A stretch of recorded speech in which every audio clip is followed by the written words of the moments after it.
On January 3, 2026, 12 elite Russian Spetsnaz operators infiltrated the Ukrainian village of Sonyachne, believing they had achieved complete surprise. What they didn't know was that Ukrainian intelligence had been tracking their staging area for 3 days, had identified their likely approach routes using pattern analysis, and had prepared something the Russians never anticipated. Within 90 minutes, all 12 operators were either dead or captured, and the method Ukrainian forces used didn't involve artillery, didn't require air support, and cost less than $8,000 in total. What happened in that village rewrote the tactical handbook and left Russian Special Forces Command questioning whether their most elite units could operate anywhere near Ukrainian lines. The operation began not on January 3rd, but 72 hours earlier when a Ukrainian signals intelligence unit detected unusual encrypted radio traffic originating from a forested area 17 kilometers east of Sonyachne. The traffic pattern matched known Russian Special Forces communication protocols, with short-burst transmissions occurring at irregular intervals, exactly what reconnaissance teams use when conducting pre-mission surveillance. Ukrainian military intelligence cross-referenced this signal data with satellite imagery from commercial providers and identified a thermal signature consistent with a small encampment concealed under heavy tree cover. Rather than striking this position immediately with artillery or requesting a drone strike, Ukrainian command made a calculated decision. They would monitor the Russian preparation, identify the likely target, and prepare a reception that would turn the infiltration into a demonstration of how completely Ukrainian forces had adapted to Russian special operations tactics. The commander of the local Ukrainian defense sector, a lieutenant colonel with experience dating back to 2014, recognized this as an opportunity not just to eliminate a reconnaissance team, but to send a message that would resonate through Russian special forces units across the entire theater. Ukrainian intelligence analysts studied the terrain between the suspected Russian staging area and possible target villages within operational range. Sonyachne emerged as the most likely objective based on 3 factors. First, the village sat astride a key resupply route that Ukrainian forces used to move equipment between forward positions. Second, recent Ukrainian troop rotations had created a temporary gap in the defensive coverage on the village's southern approach. Third, Russian drone reconnaissance had shown unusual interest in this sector during the previous week, conducting multiple overflights that Ukrainian electronic warfare units had detected and logged. The Ukrainian response plan developed over 48 hours and involved coordination between intelligence units, drone operators, infantry elements, and a specialized ambush team that had trained specifically for counter-reconnaissance operations. The plan didn't rely on overwhelming firepower or technological superiority. It relied on understanding exactly how Russian Spetsnaz teams operate and exploiting the assumptions built into their infiltration doctrine. Ukrainian forces positioned a commercial DJI Mavic 3 drone equipped with a thermal camera on a continuous patrol pattern, covering the southern approaches to Sonyachne. This wasn't unusual. Ukrainian units had maintained similar surveillance across contested areas for months. What was different was the addition of 3 FPV attack drones, pre-positioned in concealed launch sites with operators ready to respond within seconds of target identification. Additionally, a 12-man Ukrainian infantry squad repositioned into the village itself, occupying defensive positions that offered clear fields of fire into the areas where Russian operators would most likely establish their initial foothold. The critical element of the Ukrainian plan involved something the Russians would never expect: a complete lack of visible defensive activity. Ukrainian forces removed all obvious signs of their presence from the southern section of the village. Observation posts that had been manned continuously for weeks were temporarily abandoned. Patrol patterns that Russian reconnaissance drones had documented were deliberately altered. The village was made to appear as if the temporary gap in defensive coverage was real, as if the southern approach offered exactly the opportunity Russian planners would be looking for. On January 3rd at 05:32 local time, the Ukrainian surveillance drone detected 12 thermal signatures moving through the drainage ravine southeast of Sonyachne. The drone operator immediately transmitted the feed to the Tactical Operations Center, where the duty officer confirmed the movement pattern matched Russian Special Forces doctrine. The Ukrainian response began not with immediate engagement, but with careful tracking. allowing the Russian team to commit fully to their infiltration route before revealing the trap. The Russian Spetsnaz element moved with textbook precision through the ravine, maintaining proper spacing, using terrain effectively, and executing exactly the tactical approach their training dictated.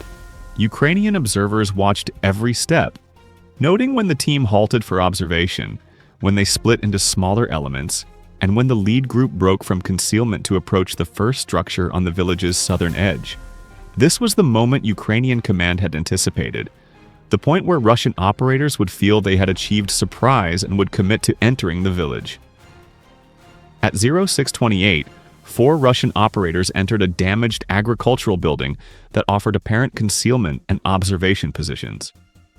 Ukrainian forces had identified this structure 3 days earlier as the most likely position Russian forces would use. It provided cover, offered sight lines toward the village center, and appeared abandoned.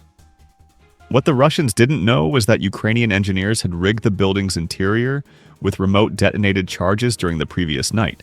Small-shaped charges positioned to create maximum casualties within the confined space without destroying the building's exterior. Ukrainian command waited until all 4 operators had moved fully inside the structure and established positions before detonating the charges at 0637.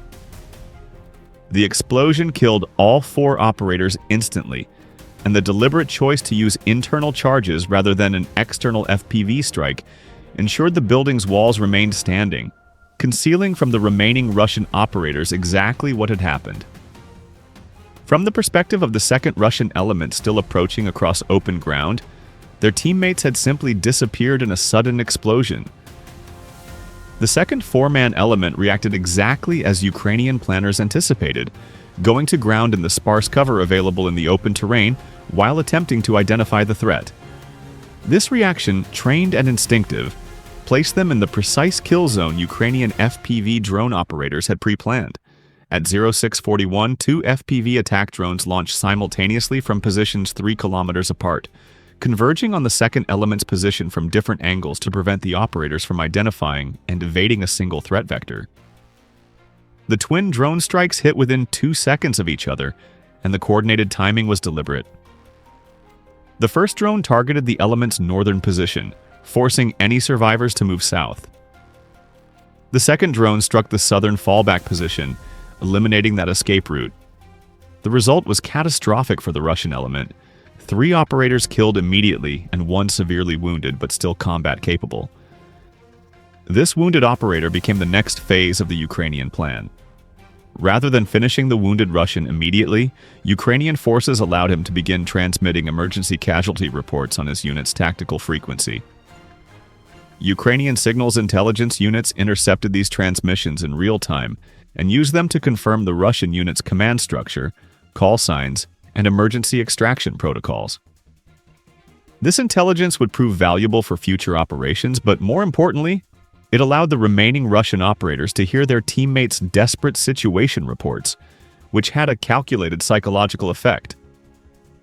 The third Russian element, still positioned in the drainage ravine, now faced a tactical nightmare. 8 of their 12-man team were casualties. The mission was clearly compromised, and they had no clear picture of what had destroyed their teammates. The element leader made the decision to call for immediate extraction while attempting to recover the wounded operator from the second element's position. This decision was tactically sound but played directly into Ukrainian planning. Ukrainian infantry, which had remained completely hidden until this point, now revealed their positions. At 0653, Ukrainian troops opened fire from concealed positions within the village. Not aimed fire intended to kill, but harassment fire, designed to suppress and panic. The psychological effect on the remaining Russian operators was immediate. They now understood they were facing a prepared defense, not an unexpected encounter, and that their entire infiltration had likely been observed from the beginning. The wounded Russian operator from the second element continued transmitting, and his calls for help drew the third element's attention toward his position. Ukrainian forces had anticipated this response. Wounded teammates create moral obligations that override tactical judgment, and Russian military culture places enormous emphasis on never leaving casualties behind. At 0708, 3 operators from the third element attempted to move from the ravine toward the wounded operator's position. This movement triggered the most devastating phase of the Ukrainian ambush. A third FPV attack drone, which had been holding in a loiter pattern at low altitude behind terrain masking, struck the three operators as they crossed open ground. The drone approached from directly behind the operator's movement direction, the one vector they weren't observing because their focus was forward toward their wounded teammate. The strike killed 2 and wounded 1, leaving the Russian element with only 2 combat-effective operators and 4 wounded or isolated teammates. The element leader, now facing complete tactical collapse, made the only decision available and transmitted an emergency extraction request with authentication codes indicating catastrophic casualties. Russian command responded that extraction assets were being prepared, but required 45 minutes to reach a safe pickup point 4 kilometers east of the village. This meant the 2 remaining combat-effective operators needed to abandon their wounded teammates and attempt escape through terrain under constant Ukrainian observation. What happened next demonstrated Ukrainian tactical innovation that Russian special forces had never encountered before. Rather than pursuing the fleeing operators with drones or artillery, Ukrainian forces deployed something completely unexpected: ground-based autonomous tracking devices. These small quadcopters, modified commercial drones equipped with GPS transponders and simple following algorithms, were launched to shadow the 2 fleeing Russian operators at a distance. The drones didn't attack. They simply maintained visual contact and transmitted position data continuously. The 2 Russian operators detected the following drones at 0732 and attempted evasion, moving through dense vegetation and using terrain folds to break line of sight. The small tracking drones lost contact temporarily, but Ukrainian command had already received enough position data to understand the operator's direction of travel. Ukrainian artillery began ranging fire on likely movement corridors, not precision strikes, but area denial fire that forced the operators to alter their route repeatedly. At 0755, the 2 Russian operators emerged from a section of forest and attempted to sprint across 600 meters of open farmland toward the relative safety of another tree line. Ukrainian observers watching through the surveillance drone's camera immediately vectored an FPV attack drone toward this position. The strike killed 1 operator and severely wounded the other, who managed to drag himself into the tree line but could no longer continue effective movement. Ukrainian infantry moved forward at 0812 and began systematically clearing the battlefield. The wounded Russian operator, who had been calling for help since the second element's destruction, was located and taken into custody. The sole surviving unwounded operator from the third element, who had remained in the drainage ravine rather than attempting the rescue, attempted to surrender at 0823 and was also taken into custody. The wounded operator in the tree line was located at 0838 and became the third prisoner. Russian extraction assets arrived at the designated pickup point 4 kilometers east at 0842, but no Russian operators reached that position. Ukrainian forces monitored the Russian extraction team's radio communications as they waited, called repeatedly for their team to respond, and eventually withdrew after determining no contact would be made. The psychological impact of this failure, an extraction force arriving to find nobody to extract, was exactly what Ukrainian command had intended. The final accounting revealed the complete success of the Ukrainian operation. 12 Russian Spetsnaz operators infiltrated, 9 killed, 3 captured, 0 escaped.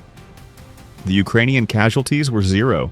The cost of the operation included 3 FPV attack drones at approximately $1,500 each, several remote detonated charges at minimal cost, and the operational expense of maintaining surveillance and coordination, bringing the total to under $8,000. The intelligence value of the 3 captured operators who underwent interrogation and provided information about Russian Special Forces training, equipment, and operational planning was incalculable. The 3 captured Russian operators during their interrogation revealed something even more disturbing for Russian command. Ukrainian intelligence had shown them drone footage of their entire infiltration, from the moment they left the drainage ravine until their capture. The operators realized they had been under observation for the entire mission. that every decision they made had been anticipated, and that the Ukrainian forces had deliberately allowed them to penetrate into the kill zone before springing the trap. This psychological revelation that Russian special forces were operating in an environment where the enemy could see everything and choose the moment of engagement spread through Russian special operations units and fundamentally altered their risk assessment for future missions. The method Ukrainian forces used at Sonyachne has since been replicated across multiple sectors of the front line. Ukrainian intelligence now actively monitors Russian staging areas, identifies likely targets, and prepares ambushes that combine surveillance drones, pre-positioned strike assets, and infantry elements positioned to exploit Russian reactions. The cost-effectiveness of this approach, achieving total tactical victory for less than the cost of a single artillery barrage, has made it a preferred method for dealing with Russian reconnaissance and infiltration attempts. Russian special forces have attempted to adapt by altering infiltration patterns, using electronic warfare to jam drone signals, and conducting more extensive pre-mission reconnaissance. Yet each adaptation faces its own counters, and the fundamental problem remains unchanged. Ukrainian forces operate with an intelligence advantage built on commercial technology, pattern analysis, and a deep understanding of how Russian units execute their missions. This advantage has proven more decisive than superior weapons or numerical superiority. The village of Sonyachne remains under Ukrainian control, and its southern approaches are now known among Russian forces as a kill zone to be avoided. Ukrainian command occasionally allows carefully controlled information about the January 3rd operation to reach Russian units through captured personnel or intercepted communications, maintaining the psychological pressure that their infiltration attempts are being watched, anticipated, and countered. The impact on Russian special operations tempo has been measurable, with reconnaissance missions in sectors with known Ukrainian drone coverage decreasing by more than 60% in the months following the Sonyachne operation. What happened on January 3, 2026 near Sonyachne wasn't just a tactical victory, it was a demonstration that the defending force with superior intelligence and preparation can achieve total dominance over attacking special forces, regardless of the attacker's training or equipment. The lesson has implications far beyond the Ukrainian conflict, suggesting that in modern warfare, the side that sees the battlefield in real time and understands enemy doctrine can consistently defeat forces that rely on stealth, surprise, and traditional infiltration methods. And perhaps most significantly for Russian military planning, it revealed that Ukrainian forces have not just adapted to Russian tactics, they have learned to exploit them with devastating effectiveness.